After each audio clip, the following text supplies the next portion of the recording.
좋은 일이죠. 근데 이제 그 박철원 씨라는 분이 상당히 50하고 때 상당히 그 황태자 같은 느낌. 지금의 어디 법무부 장관? 지금 법무부 장관 같은 느낌이었어요. 이렇게 정무수석 같은 것도 하고, 이 정무장관 같은 것도 하고, 대통령이 총회했는데, 어쨌든 정치적인 파워게임에 밀려나가지고 감옥을 갔어요. 이게 우라가 솟잖아요. 내가 이런 권력을 누리다가 다 완전히 그냥, 그래서 이 사람이 이후에 재기를 못 하거든요. 감옥 생활도 하고, 어떤 정치자금법인가 이런 것 때문에. 그러니까 이제 감옥에서 이제 그 화와 분노를 삭히기 위해서 이제 명상을 했대요. 일설에 따르면, 제가 그분한테 직접 들은 건 아니라서, 어떤 자료 같은 걸 보니까, 근데 이 명상을 억지로 힘주고 하니까 이게 탈장이 됐다는 말이 있어요. 탈장. 장이 이렇게 밑으로. 힘을 막 억지로 주고 그러면 이제 그런 경우 생기거든요. 탈장. 명상을 어떤 지도자나 이런 사람들한테 좀 배웠으면 안 그럴 텐데, 혼자서 이 독학으로 하다 보니까 이제 그런 문제가 생겼다는 얘기가 있어요.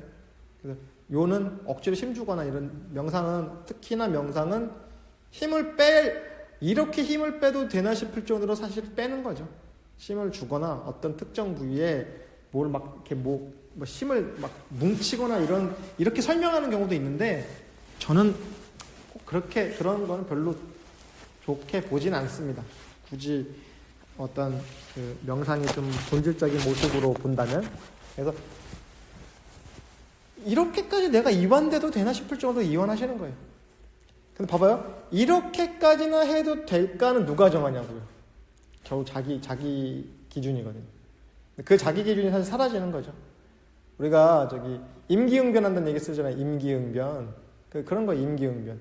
명상을 잘할수록 마음의 에고의 어떤 제한이, 어떤 범위가 서서히 흐려지기 때문에 어때요? 그것이 되는 거죠. 그 대상이 돼버리는 거예요, 내가. 그래서 명상의 어떤 단계 중에 하나는 그러니까 대상에 내가 대상이 돼버리는 거예요. 그러니까 산천초목을 바라보고 있으면 내가 산천초목이 되는 거죠. 우리가 옛날에 그 유명한 성철 스님이 산은 산이요 물은 물이다 이런 얘기 했잖아요. 그게 원래 출처가 있는데, 옛날 어떤 스님의 글인데, 내가 처음 스님이 되고 나서 있으니까 그냥 산이 산이고, 그잖아요? 우리가 산을 봤을 때 산이 산이고, 좀 물이 흘러가는 물은 물이다. 근데 내가 수행을 좀 하다 보니까 산이 산이 아니고 물이 아니네? 산 불시 산, 수 불시 수 이렇게 되는 거예요. 근데 나중에 30년 정도 이제 명상을 딱 수행을 하고 나니까 다시 보니까 산은 산이요 물은 물이다 그래가지고 그 유명한 산은 산이요 물은 물이다가 원래 성철 스님이 인용한 거예요. 그런 구절을. 수행의 경지를 말하는 건데, 결국에는 내가 산이 되고 내가 물이 되는 거예요. 그 대상과 하나가 되는 거예요. 근데 이제 우리는, 그래서 그게 공감이라고 우리가 흔히 얘기해요. 공감은 그 사람이 되는 거. 처음에는 그 사람, 너는 너, 나는 나. 그런데 너는 내 안에 네 자리를 만들어주는 거야. 그게 두 번째 단계예요. 그러니까 너도 아니고 나도 아니야. 근데 나중에 그게 온전하게 서로 그대로 드러날 때 너는 너고 나는 나가 되는 거야. 처음에 말했을 때 야 너는 너고 나는 나야. 각자의 길을 가는 거야. 이렇게 시작했다가 그래 내 자리를 조금 너한테 줄게. 그럼 이건 뭐야? 너도 아니고 나도 아닌 상태가 되는 거죠. 그럼 나중에 어때요? 이게 더 무르익으면 너도 온전한 너, 나도 온전한 나. 그러니까 어때요? 너라고 나라고 나눌 거 없어. 사실은. 굳이 형태는 너는 너고 나는 나지만 너가 너 되고 내가 나 되는 게 우리가 우리 되는 거예요. 이 표현 되게 멋있네요. 오늘은 그러나 처음으로 선을 닦는 사람이 마음은 마음대로 잘 되지 아니하며 마치 저 소 길들이기와 흡사하나니, 이런 구절이 있어요. 우리가 수행을 비유하는 것 중에 소 길들이기라는 구절로 많이 해요. 이게 재밌는 게 문화권마다 인도 가면 뭘 길들일까요? 우리는 소가 옛날에 흔했잖아요. 그러니까 이 가장 친근한 동물이잖아요. 왜냐면 호랑이는 못 길들이잖아. 호랑이는 어떻게 길들여? 물론 우리 옛날에는 호암 마마 이거 옛날 사람들은 호암 마마 비디오 같은 거 보셨잖아요. 어렸을 때 비디오 테이프 보면 처음에 뭐 나오잖아. 옛날 사람들은 호암 마마가 뭐 무섭다. 그만큼 되게 흔했대요. 호랑이가 물어갈 놈 이런 얘기 하잖아요.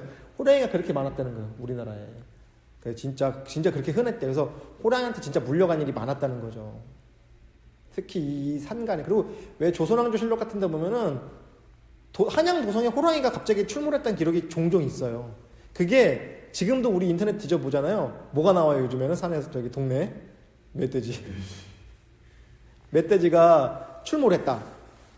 이제 먹을 게 없으니까 멧돼지들도 이렇게 야산에 있다가 이렇게 좀 뭐 이렇게 밀려나면은 이제 마을로 막 나타나고, 그럼 이제 막 그 119 출동해서 이제 막 그 잡고 그런 것처럼, 그 조선시대 때도 조성에까지도 호랑이가 나타나서 애기들 물어가고 막 그랬다는 거예요. 그만큼. 근데 이제 호랑이가 아니라 그 다음 이제 우리가 좀 더 친근하게 좀 다가가서기 쉬운 놈이 뭐예요? 소잖아요, 소. 이게 문화권 따라서 달라요. 저 인도 같은 데 가면 뭐가 좀 흔하겠어요? 코끼리, 물소, 소도 우리 같은 이제 누렁소 이런 게 아니라 이렇게 시커먼데 뿔이 이렇게 난 애들 있잖아요. 어디 저기 동물원 같은 데 보면 있죠.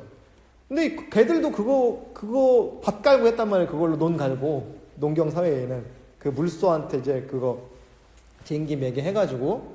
문화권에 따라서 이런 게 있고, 그래서 우리 이 동양 문화권, 동북아시아 특히 농경 문화권에서 소 길들이기로 비유를 많이 했어요. 소를 길들인다. 저 어렸을 때 제가 이제 우리 큰 집에 가면, 저희 큰 집이 완전 시골이거든요. 그래서 소 키웠어요. 그래서 우리 형님이 대학 가면, 소를 몇 마리 키웠는데 우리 형님이 대학 가가지고 팔았어. 그걸로. 그래서 옛날 우골탑이라 했잖아요. 대학을. 소 팔아서 대학 보내니까 시골에서, 시골 사람들 우골탑이라고, 대학을. 그런 비유가 있는데 전혀 처음 듣죠? 그만큼 소가 친근하니까 소를 마음으로 비유하는 거예요. 우리 마음을 어떻게 길들이냐? 아까 그 얘기 처음에 얘기했던 그거예요. 소가, 야, 주인, 나 오늘 너무 피곤해서 쟁기 밥 갈 기분이 아니야. 나 오늘 밭 안 갈 거야. 이러면 어때요? 주인이 그걸 가만 놔둬요? 그걸 비유하는 거예요. 그러니까 처음부터 이걸 길들여야 되잖아. 그래 어때요? 송아지 때부터. 처음에 송아지야 진짜 송아지 귀엽잖아요. 송아지 되게 귀여워요. 진짜 제가 이제 저는 동물을 좋아해서 그런가 등치 큰 동물 중에는 송아지가 제일 귀여운 것 같아요.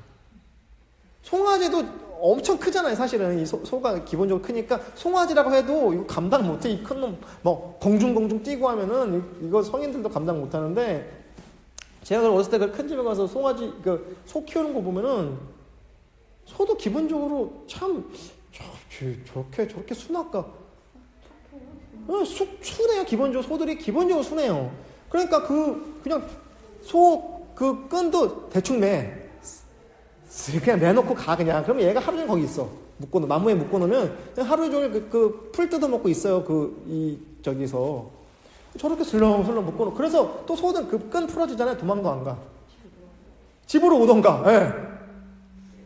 근데 그게 길든 소잖아요. 길든 소. 송아지 때부터 길을 들여놓으니까 나중에 지가 그냥 나중에는 집에도 알아서 찾아가고 그랬다. 지금 처음에 질문했던 그 내용이 사실은 처음부터 이 소를 마음에 비유해서 길을 들이다가 우리가 이제 시부도라고 하거든요. 처음에 소가 점점점 길들어지다가 나중에 그 그림에 보면 뽕 하고 사라져. 인우구망이라는 표현이 있어요. 길들이는 사람과 길들임을 받는 소가 구망 같이 없어져. 그래서 어때요? 그걸 동그라미로 그림을 그려버려. 아예 둘 다 사라졌어. 대상과 주관과 객관이 사라지는 거예요. 처음에 마음이라는 놈이 있는 것 같아. 그러니까 어때요? 오늘 명상하기 명상하기 귀찮다. 오늘 출근하기 귀찮다. 아니면 어때요? 열받아. 짜증나. 너무 좋아. 이런 마음이 계속 일어나는데 나중에 그것을 공부하다 보니까 뿅! 원래 없어. 인우구망. 길들임을 하고 있는 나와 길들임을 받고 있는 그 마음이란 놈이 뿅! 하고 사라져서 나중에 그거를 그냥 큰 동그라미. 그래서 거기다 이제 밑에다가 인우구망. 사람과 소가 다 사라졌다. 주관과 객관이 다 사라졌다. 대상과 그 주체가 다 사라졌다. 이렇게 쓰는 거예요. 그 10가지 그림이 있어요. 우리 여기 전시된 게 있었는데 나중에 그냥 시부도 그림 찾아보면은 나와요. 그게.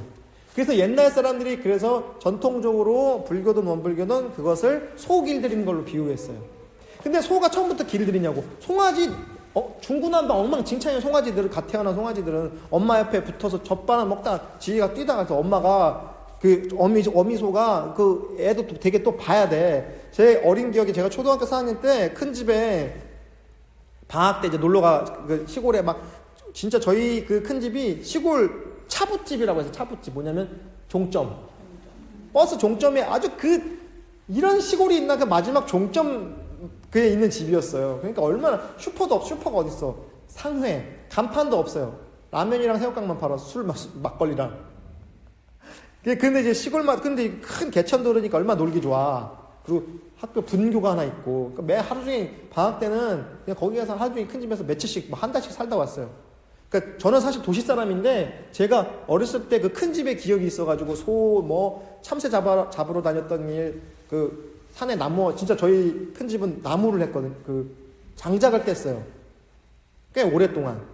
나중에 이제 다 입식부업을 바꿨지만 진짜 장작 떼가지고 그 집단 썰어가지고 옛날 보면 이렇게 작두 같은 걸로 집을 썰어가지고 그걸 소죽을 끓여요. 아침에 저희 큰아버지가 소죽을 막 끓이면 소한테 이렇게 떠줘. 이따만큼. 그럼 걔가 막 먹어. 걔네들은 이제 되새김질 하니까 하루에 껌 씹듯이 계속 이걸 먹잖아요. 껌 씹듯이 계속 그걸 되새김질 해가지고. 그럼 소를 또 끌고 나가서 진짜 소로 밥 메고 논 메고 하고, 그래서 저기서 장난치다가 소한테 받칠 뻔한 적도 있어요. 소한테 이렇게 장난치다가 소가 성질 나더라고. 너한테 막 받으려고 했어. 제가 좀 어렸을 때 개구져가지고 동네 강아지들 다 몰고 다니고 막 물리고 막 밖길로 초등학생 4학년이라니까 다 큰 성인이 아니라 동물을 옛날보다 좀 좋아한 것 같아. 그러니까 막 자꾸 강아지들 장난치고 뭐 밥그릇 뺏고 막 그러니까 나중에 동네 개들이 나 막 쫓아오고 막 그랬어요. 쫓기고. 지금도 강아지 좋아하고 고양이 좋아하는데 그때도 막 고양이들 밥 주고 또 막 고양이들 이렇게 부직갱이로 한 대씩 때리고 막 그래서 장난치고 그랬거든요. 소들도 그랬어요. 소도.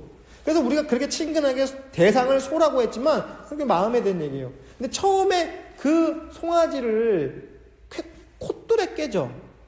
그거 되게 좀 그래.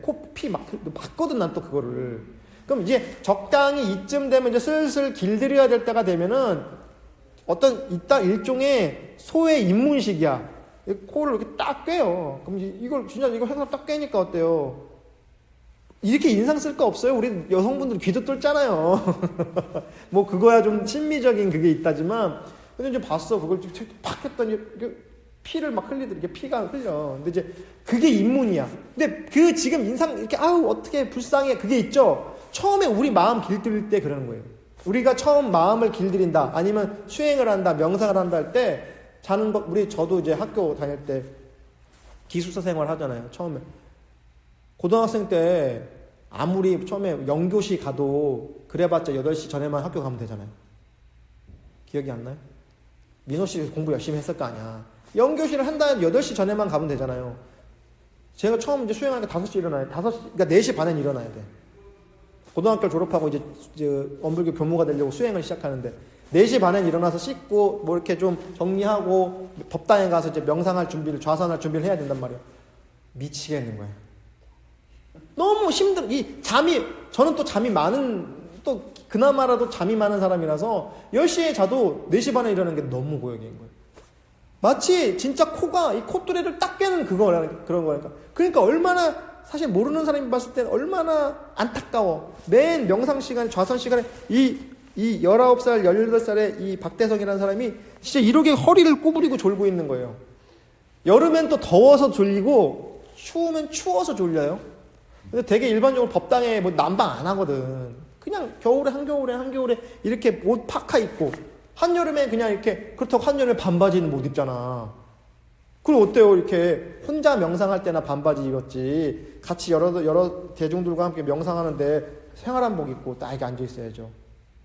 땀은 줄줄줄 나지. 그 선풍기라도 있으면 다행인데 에어컨은 있어도 안 틀지. 아끼려고. 지금도 그러는데 뭐. 선풍기 계속 돌아가도 더운 바람 나오지. 이게 너무 고역이죠. 그게 바로 송아지가 처음 일종의 입문식을 하는 콧뚜레를 꽂는 그런 기분이라니까. 그래서 누가 그래 우리 교무님들 중에서 많은 분이 그런 얘기를 해요. 이 좌선만 안 하면 교무할 만하다고. 그만큼 힘든 거죠.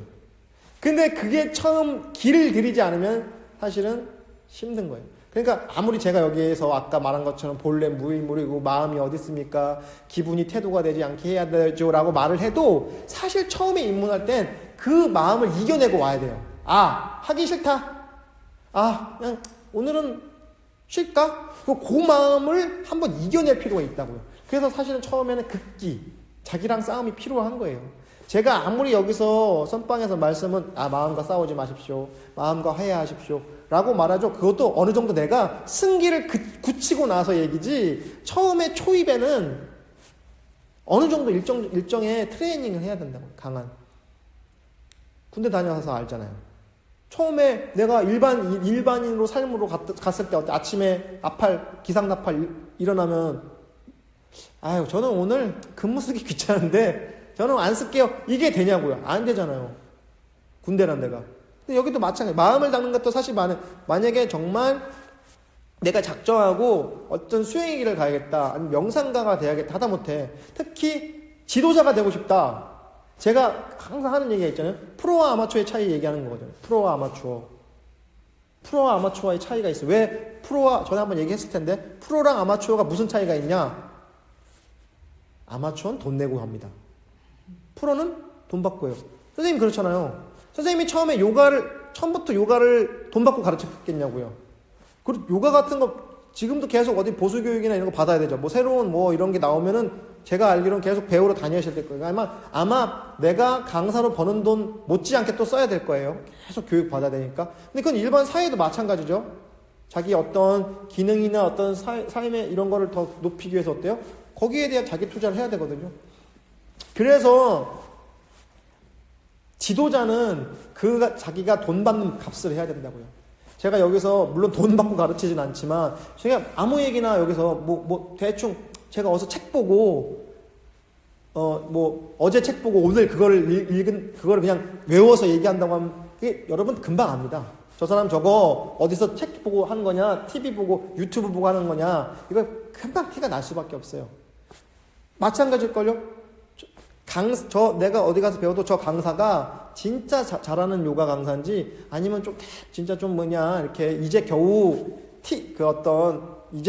좀 이렇게 지도를 하는지는 금방 아실 거예요. 당연히.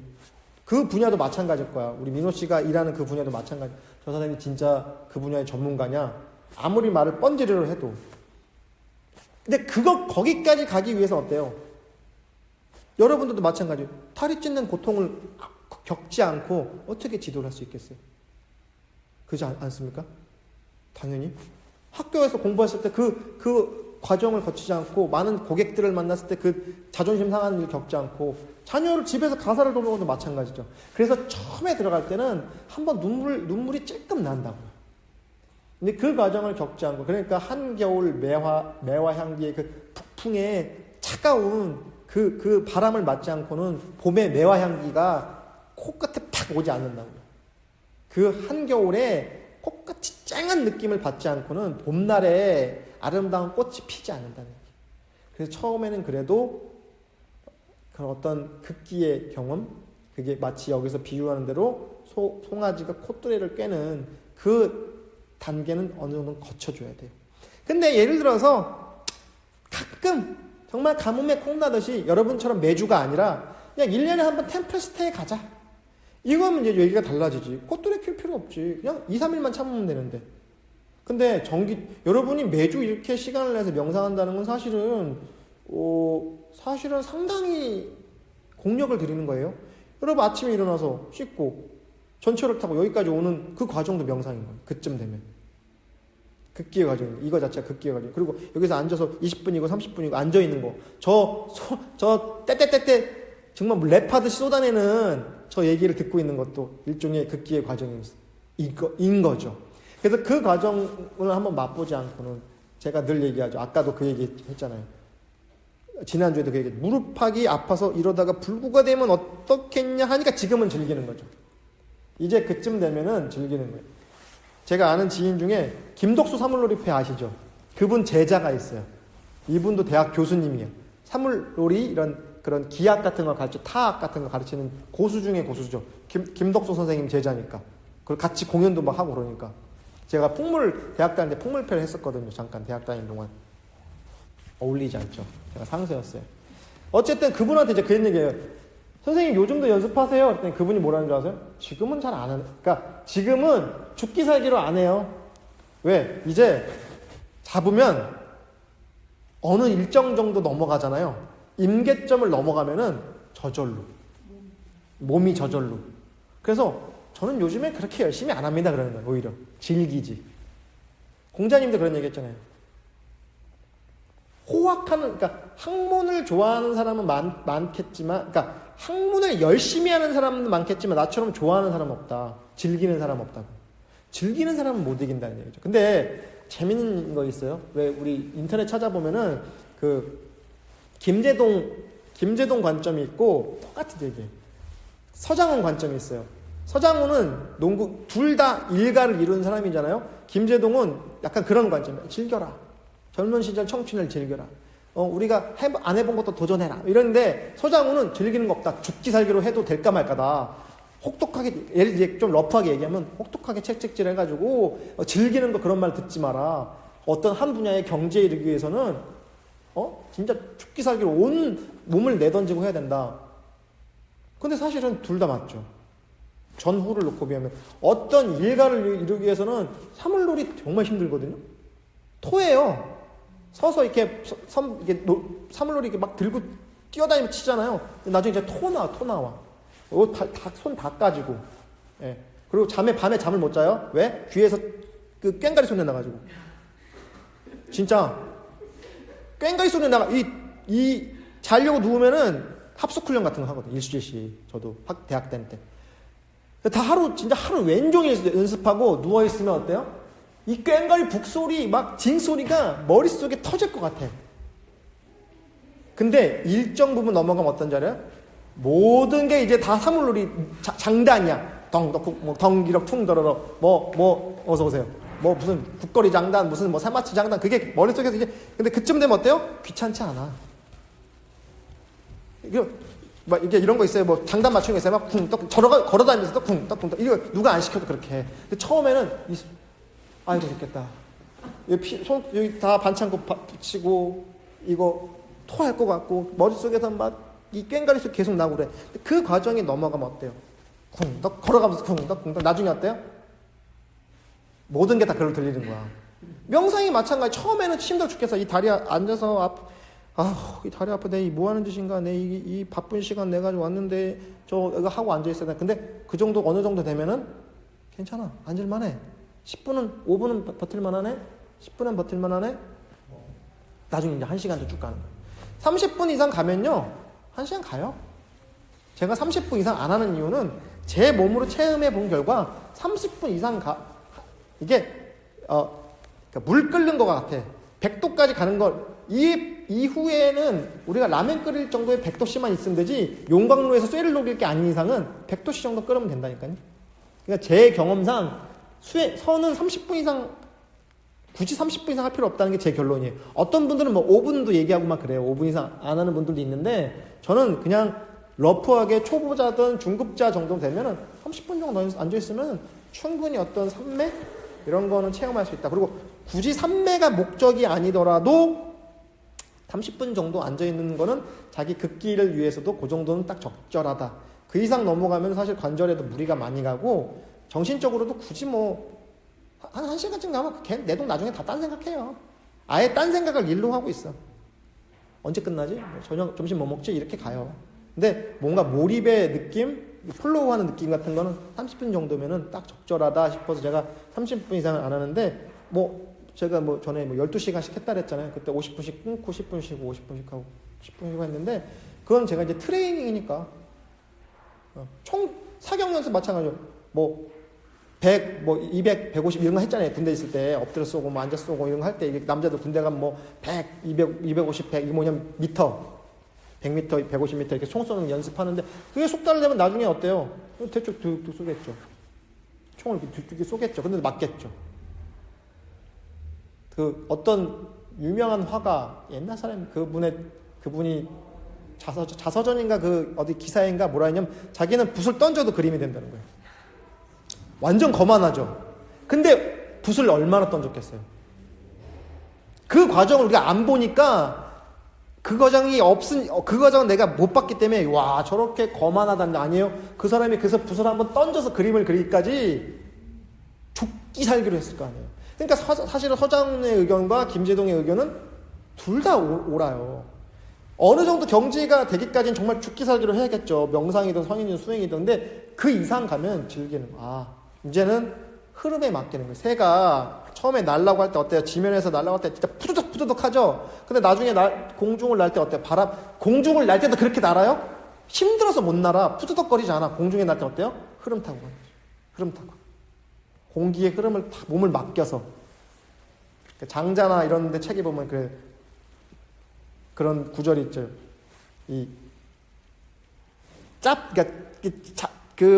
좀 이렇게 연작들, 그러니까 제비나 참새 같은 애들은 진짜 푸드덕거리고 날잖아요. 걔들도 나는 것부터 되게 애써서 날아요. 연작. 우리가 연작이 뭐냐면은 제비랑 그 작은 참새야. 그러니까 참새들 나는 거 보시면 어때요? 이제 죽기 살기 막 푸드덕거리잖아요. 근데 대붕, 큰 새는 어때요? 날개를 퍼덕이지도 않아. 흐름 타고 가니까. 알바트로스라는 새가 있어요. 엄청 큰 새래요. 얘가 처음에 푸드덕. 되게 정말 되게 추하다 싶을 정도 되게 푸드덕거리다고. 이 애들이 되게 푸드덕거리다 막 자빠지고 그래요. 못 날 때 지면에서 얘가 이게 안 되니까 너무 크니까 뜨는 게 너무 힘들어. 그래서 자빠져 막 이렇게. 근데 나중에 이제 날잖아요. 너무 멋있는 거예요. 우리가 알바트로스를 신천홍이라고 하거든요. 한문으로. 이게 되게 나중에 정말 무슨 신선처럼 날아. 얘가 날면 되게 유유히 이렇게 날아요. 그 과정, 자빠지고 이 넘어지는 과정이 있으니까 날잖아요. 수행도 똑같다는 거예요. 제가 농담으로 어떻게 하면 저렇게 교무님처럼 명상을 잘할 수 있냐고 좀 저도 저렇게 가르쳐달라고. 제가 하는 대로 가르쳐줘서 금방 되면 저 같은 20년, 30년씩 사는 사람 얼마나 배가 아프냐고. 똑같지 않는 게 천지이치지. 그러나 그런 과정을 단축은 시킬 수 있죠. 왜? 좋은 지도자가 중간에 어떤 실수나 이런 것들 배제시켜주면은. 그러니까 사실은 이 명상은 독학하면 안 돼. 왜? 시행착오를 겪어야 되는데 그게 시행착오인지 뭔지 그냥 넘어가는 거야. 그러니까 사실 독학하는 사람도 유명해요. 최근에 어떤 도사가 머리 수염 헐게 기르고 해가지고 산에서 17년간 돌을 닦았다 나와서 막 유튜브를 막 몇천 개씩 하는데 이 사람 스승이 없거든. 이 사람은 시행착오가 없기 때문에 이 사람이 지금 실수를 하는지 좋은 길을 가는지 본인은 모르는 거야. 근데 이제 밑에 따르는 사람들이 생긴 거 어때요? 이 에고 팽창, 수행을 하면 에고 팽창이라고 해요. 자비대, 자과잉, 자존감 과잉. 그러니까 어때요? 자기가 하나님 까불면 죽어 이렇게 되는 거예요. 하나님 친구 먹는 거야. 자기가 하나님 친구 먹고 예수님이랑 동기동창하고 그런 거라고. 부처님 발밑에 두는 거고. 왜? 그런 생각이, 그러니까 그런 식으로 가기 시작할수록 이 사람은 점점 깨달음의 길과 멀어지는 거예요. 오히려 수행을 하다 보면, 오히려 수행을 할수록 자아가 말랑말랑해지고 자아의 경계가 느슨해진 거예요. 힘 빼듯이. 몸에 하고 힘을 주는 게 아니라고요. 나중에 쓱 힘을 풀다 보니까 이게 내 몸인지 내 팔다리인지 내 다리 너의 다리인지 모르고 긁는다던가 이렇게 돼요. 근데 우리 에고는 그걸 용납 못하거든. 내 거, 네 거. 네 것도 네 거, 네 것도 내 거, 내 것도 내 거. 이렇게 이게 에고의 작용인데 에고의 영역이 희미해지거나 에고가 말랑말랑해. 제 표현이 이제 플렉서블 해지는 거예요. 에고가 탄력이 있어지고 더 나가서 흐물흐물해지고 경계가 사라질수록 내 거가 네 거. 내 거가 네 거. 네 것도 네 거. 그래서 이타적으로 되는 거. 이타적인 거. 그러니까 봉사를 하는 거죠. 남이 자꾸 내 눈에 그러니까 수행의 초기에는 되게 이기적이죠. 내가 이걸 해가지고 수행을 해가지고 내가 도를 통하겠다, 도를 넣겠다 이렇게 강해지는데 그러다 보니까 사람이 어때? 점점 못돼지는 거야 사실은. 명상가들이 못된 사람들이 있거든. 왜? 이기주의. 그러니까 깨달음을 얻기 위한 이기주의. 내 마음을 깨치겠다. 내 마음을 깨치겠다. 근데 사실 아니거든. 제가 걔는 이제 깨쳐 있다니까? 이제 그걸 쓰기만 하면 돼. 그러니까 어때요? 그런 관점에서 보면 타인이 보이죠. 불쌍한 사람이 보이죠. 내가 도와야 될 일이 보이는 거예요. 그래서 사실은 그래서 뭐 마더 테레사 같은 분들이 있죠. 그런 희생과 봉사하는 여기 천주교 저기 아프리카에 수단에서 돌아가신 그런 이태석 신부 그런 분들 자기 거 다 퍼주는 거죠. 왜? 자기 경기가 사라지니까 내 거가 없잖아. 다 퍼주는 거예요. 그런 사람들이 진짜 명상가예요. 사실은요. 저보다도 훌륭한 저도 사실 되게 훌륭한 이타주의자입니다. 제 시간을 빼가지고 근무 시간을 빼서 제가 여러분들한테 이렇게 돈도 안 받고 이 열정적인 거를 열정을 주면서 하고 있지 않습니까? 이런 말을 한 이상 저는 이제 이류죠, 이류. 아류가 되는 거죠. 근데 여러분들 삶도 사실 그러네요. 그래서 명상을 잘하는 건요, 오래 앉아있는 거 아니죠? 제가 귀에 딱지가 본 게 앞으로도 얘기할 건데, 명상은요, 좋은 자세로 오래 앉아있는 연습을 하는 게 아니라고요. 이미 우리는 깨달아 있고, 이미 견성했기 때문에, 그거를 어떻게 하면 잘 세상에 내놓을 건가를 고민하는 거지. 그러니까, 그럼 다 여러분들 여기 와서 명상 가르치라? 아니라는 거예요. 여러분들이 처해 있는 일을 세상에 이익을 주게 하는 거라고. 내가 그 강사 역할을 하는 거, 내가 지금 몸담고 있는 직장에서 그걸 더 세상에 이익을 주는 일, 내가 속해 있는 공동체에서 그걸 더 활용하는 일을 하는 거지, 다 와서 앉아서 명상 가르치라는 얘기가 아니에요. 저도 이게 주업이 아니거든요. 저는 지금 사무실 이 9층에서 제 일을 하다가 근데 어쨌든 저는 수행이 제 본업이니까 이 수행을 가르치는 일을 이제 하는 거죠, 겸해서. 그래서 이런 식으로 세상에 한두 명이라도 더 유익을 주기 위해서 노력하는 삶. 이게 진짜 명상가의 삶이지, 오래 앉아있고, 이렇게 근엄하게 앉아가지고, 뭔가 진짜 도인인 양. 그걸 우리가 이 명상하는 사람들이 구루병이라고 불러요. 구루, 스승. 원래 뜻은 뜻은 원래 구루병이라서 옛날에 못 먹으면 이렇게 뼈에 이런 걸 구루병이라고 불렀는데, 이 인도말로 구루가 스승이잖아요. 스승병 걸리는 거예요. 스승병. 우리가 구루병이 걸리면 안 된다. 우리 이 명상하는 사람들끼리 그런 격언을 만들었어.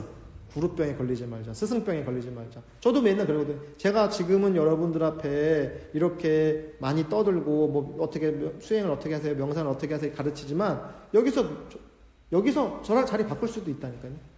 더 잘 가르치고 더 깨달음의 경지를 맛본 사람이면 저랑 자리 바꾸면 돼요.